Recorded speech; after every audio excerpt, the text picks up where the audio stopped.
evakuasi warga yang terdampak pembangunan modern gedung modern itu bagaimana dari pihak kuasa hukum begitu Pak?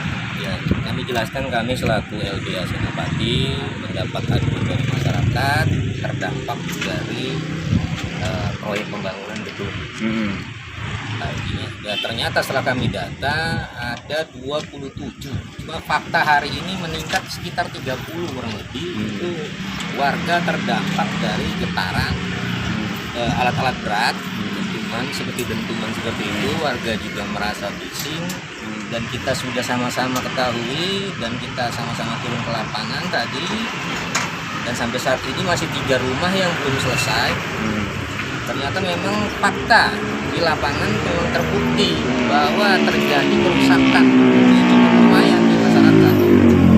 Ada keretakan yang terjadi, belum efek bising. Bahkan ada satu lagi yang belum saya terima pengaduannya, itu ada dampak kesehatan. Ada satu keluarga itu merasa kesehatannya terganggu.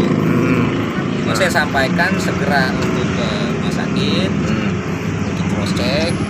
Nanti kalau memang ada temuan ternyata karena dampak dari pembangunan, segera lapor ke kami. Nah, kalau menurut Pak Doni, warga yang terdampak ini dengan pihak pengembang itu sudah sejauh mana komunikasinya Pak? Memang kami menerima pengaduan kurang lebih sekitar 5 atau 6 hari lalu. Menurut pengaduan warga yang memang diwakili oleh RT RW setempat, itu sudah kurang lebih 1,5 bulan dampak ini terjadi. Dan bahkan mereka sudah beberapa kali melaporkan ke pihak manajemen, tapi tidak ada tanggapan yang positif, hingga pada akhirnya kami selaku LBH Senapati akhirnya bekerja sama dengan beberapa elemen, ikut membackup warga sekitar, dan akhirnya kami salah satunya akan melakukan aksi sebenarnya di tanggal 27 bersama elemen pendukung. Cuma sebelum ada aksi, akhirnya pihak Polsek katanya ingin memediasi kami. Kebetulan pihak LBH tidak diundang di situ, tapi diwakili oleh saudara Eka, yang pada akhirnya katanya pihak manajemen ingin bertanggung jawab. Dan di hari ini beliau jam 3 mereka datang. Ya, akhirnya sama-sama kita identifikasi berdasarkan fakta dan data.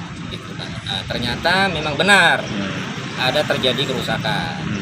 Dan pihak manajemen memohon waktu setelah investigasi ini, memohon waktu untuk rapat internal, bahwa intinya mereka akan bertanggung jawab. Kita tunggu sebenarnya nanti 3x24 jam kita tunggu seperti apa penyelesaian mereka. Kalau sampai tidak ada titik temu, ya terpaksa kita akan lakukan langkah hukum, karena banyak hal yang terjadi di sini, terutama miskomunikasi. Kebiasaan pelaku usaha seperti itu gitu, kurang komunikasi ke masyarakat sekitar, hingga akhirnya terjadilah persoalan hukum seperti ini. Nah, tadi kan ada sedikit ini menurut warga katanya mereka sudah menunggu lama sebulan sehingga ada reaksi. Tadi ada insiden kecil gitu. Itu apa penyebabnya? Kami selaku kuasa hukum atas nama LBH Senapati memohon maaf atas insiden kecil yang terjadi. Cuma kita semua harus memaklumi bagaimana psikologi masyarakat yang memang sudah terkena dampak, sudah melapor, sudah komplain, tapi ternyata tidak ditanggapi. Akhirnya timbullah insiden kecil seperti ada kegiatan tadi lah ya. Itu sebenarnya kita tidak berharap seperti itu, tapi apa boleh buat, memang itu harus kita maklumi, itu dinamika di lapangan. Ya alhamdulillah semua berjalan kondusif. Nah, tapi tuntutan dari warga apa sih? Tuntutan warga simpel sebenarnya. Buat pelaku usaha bisa berkontribusi dengan baik, berkomunikasi dengan baik dengan lingkungan terutama ya. Jadi jangan sampai serta-merta mereka berinvestasi di Kota Depok dengan secara otomatis berkomunikasi dengan para birokrat, tapi mengenyampingkan situasi di lapangan. Tolong untuk kedepannya saya juga menghimbau untuk pemerintah daerah, apabila ada pelaku usaha berinvestasi di Depok, tolonglah gitu, ada keseimbangan. Bagaimana kita sama-sama duduk bersama dengan masyarakat. Jadi jangan sampai hal ini timbul. Ada sinergi lah artinya antara birokrasi, masyarakat dan pelaku usaha itu harus duduk bareng sebenarnya. Artinya begini Pak, dengan kejadian tadi tuntutan masyarakat, dari pihak kuasa hukum sendiri harapannya apa sih? Kalau kami sebenarnya sebagai kuasa hukum, kami terikat etika dalam berorganisasi sebagai advokat, kami berharap keadilan ini bisa tercipta di masyarakat, khususnya untuk klien kami. Bisa diakomodir, intinya keinginan warga sebenarnya. Jangan sampai timbul konflik hukum. Sebenarnya kami tidak mengharapkan konflik hukum, tapi apabila itu menjadi pilihan terakhir, ya terpaksa kami akan lakukan upaya hukum. Dengan mencabut izinnya akan saya gugat di TUN.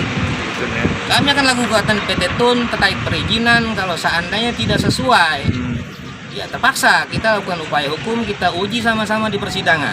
Itu kesepakatannya mengenai perjanjian dari warga sama Saat pelaku usaha ini ingin berinvestasi di wilayah Jajar, terjadi komunikasi lah. Terjadi komunikasi dengan perwakilan warga. Hanya saja kurang bimbingan mungkin ya, kurang bimbingan dari tokoh setempat atau birokrat setempat.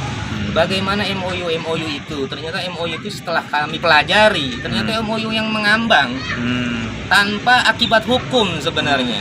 Tidak ada kajian-kajian. Tidak ada kajian-kajian. Analisa sosialnya seperti dampak sosialnya ya. Ada poin-poin memang yang sudah mereka sepakati, tapi kalau menurut kami sebagai kuasa hukum itu kesepakatan yang mengambang.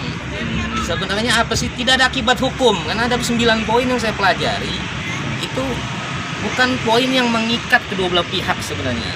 Nah, kami berharap ke depan kalau seandainya terjadi kesepakatan, tolong nanti kita revisi sama-sama supaya kesepakatan itu mengikat kedua pihak. Nah, pengalaman kami sebagai advokat sudah beberapa kali kami mengadvokasi masyarakat di wilayah-wilayah lain di luar kota, termasuk di provinsi NTB, Sumatera. Ya rata-rata pelaku usaha seperti ini gitu loh. Mereka bernegosiasi tapi ada celah-celah yang akhirnya merugikan masyarakat tanpa bimbingan dari tokoh masyarakat atau birokrasi setempat. Kita memang betul mereka punya hak dalam berusaha di salah satu kota atau provinsi, tapi tolong mereka juga harus jangan sampai dia mengenyampingkan kehidupan masyarakat sekitar wilayah terdampak terutama ya. Oke. Intinya masyarakat lingkungan yang ada pembangunan diperhatikan. Tepat Bung Geni. Jadi intinya kita harus mengutamakan lingkungan dulu. Memang kewajiban perusahaan itu memang punya CSR, punya kewajiban untuk sosial.